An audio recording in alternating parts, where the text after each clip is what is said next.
This is Bree Bois. We are here today with Miss Wetmore, the school nurse, to talk to her a little about the health of kids in school and how she deals with those issues in her job. Thanks for speaking with me today. You're welcome, Bree. It's actually kind of nice to be up here. The last time I think I did this, it was during the COVID, which was a hard time for all of us. So this is kind of a different spin on it, and I'm glad I'm here. What are the most significant health problems in the school this year?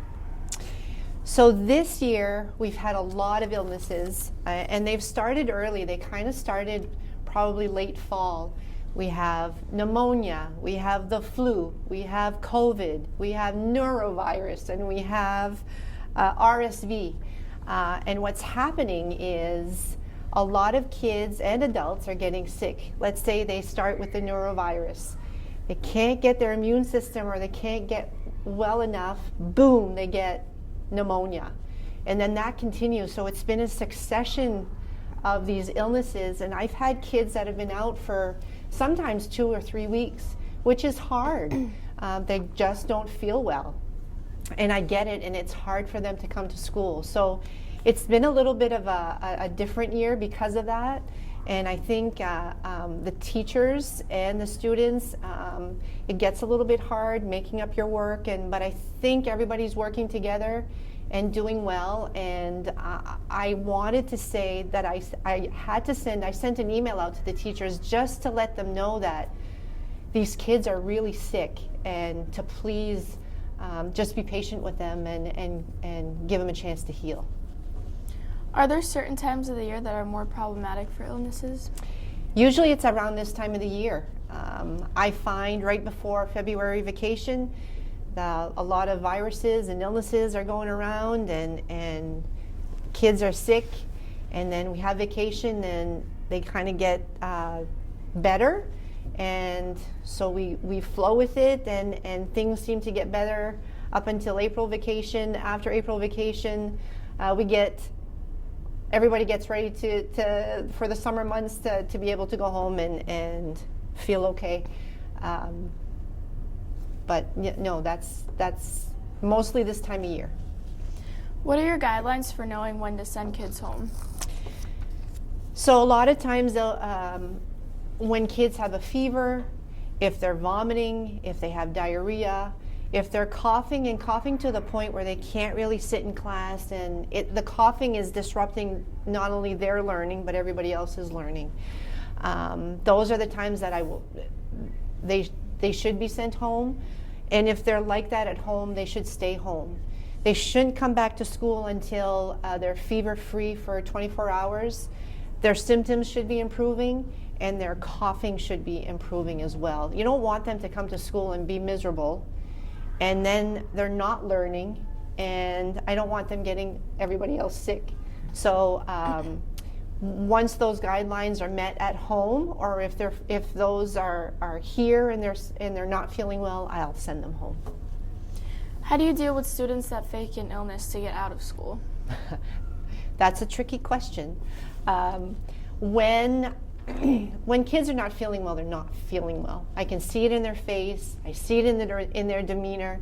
Usually when I see them during the day, they'll say, "Hi, Mrs. Wetmore," or they're feeling okay. But when they come to me and say, "I just don't feel well," they don't. So I'll call the parent and say, "Listen, they're really not feeling well. We need to send them home." Obviously, I'll take a look. I'll take their temperature, and we talk about how they're feeling, and most of the time we'll send them home. The ones that come to see me maybe 3-4 times a day, or maybe once a day for a week, or sometimes those are the ones that I question a little bit more. A lot of times I'll say, "Do you have a test today?" And they'll say, "I have a math test." And so, just little things like that. It doesn't happen very often. A lot of times when they come see me, they just don't feel well, and so they'll go home. Is there anything else you would like to add? I know that we've been talking about kids, about illnesses, and this year it's been kind of hard with all these illnesses going on at the same time. But I want everybody to know you need to stay healthy. You need to eat well. You need to drink. You need to have fluids. you need to exercise, you need to sleep. Those are the 4 basic things that if we can try and do that, especially as young people and older, if we can do that every day, I think it'll help boost our immune system and just be harder for us to get these viruses. Another thing that is really important is it's really important for parents to know that if your kids are out, to please call the school.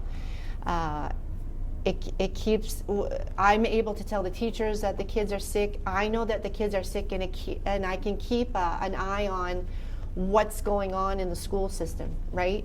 A lot of times I'll get calls and say, listen, my child's not feeling well. Is there stuff going on? There's always stuff going on in school, but at least I can tell them, I can say, yeah, you know, there's a stomach bug going on.